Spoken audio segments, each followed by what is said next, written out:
Hi, this is Greta. So today I wanted to talk about being diagnosed with bipolar. Um, Many years ago, I got diagnosed with bipolar. They call it bipolar 1, I guess. Let's see, I was like 20. No, I was like 32. And it was super scary what happened. Um, I had like a manic episode or a breakdown where I like literally was in a psychiatric ward and I was hallucinating, hearing voices, seeing things, and but I was sane enough to know that I was going insane, if that makes sense. So, but during that time, I had been in that really abusive marriage, the second marriage, and I think just walking on eggshells and trying to please somebody all the time and not be myself was partly what drove me to that breakdown.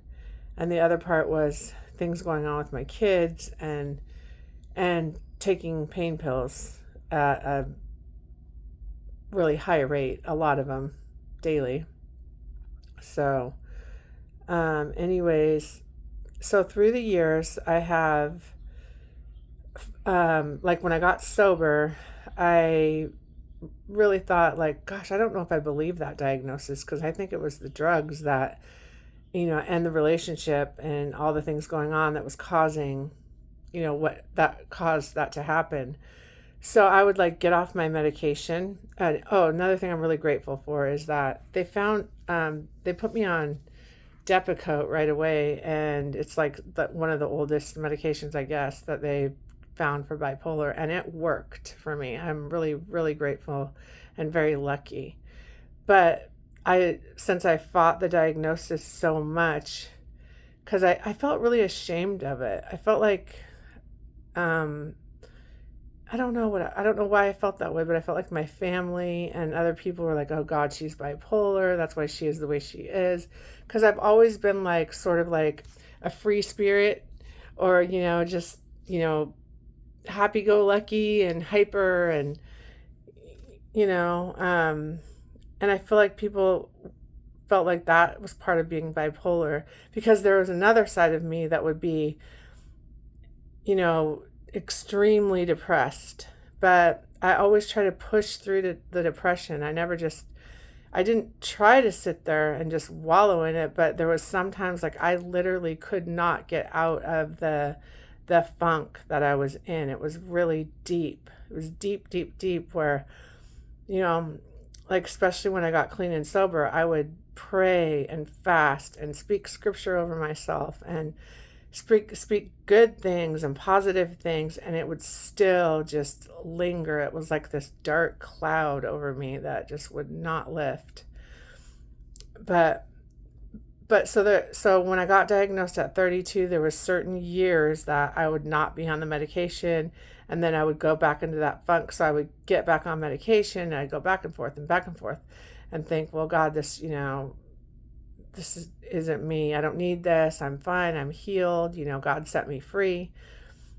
And then, boom, it would hit again. And a lot of times it's when something happens in your life that's like stressful or really overwhelming that it comes on. But sometimes for me, it just comes on for no reason at all. So, anyways, the last time that it came on was when I got my grandkids, and then I wondered honestly, like, was I sensing their, sadness and their grief from being taken from their parents, and then all the sadness and the grief around what was going on for them, and then it was bringing up memories for, in my own soul from my kids and me going through all the past with my kids and the drugs and losing custody of my kids too. Like, so then I questioned that. So it took me a long time again to get to a doctor,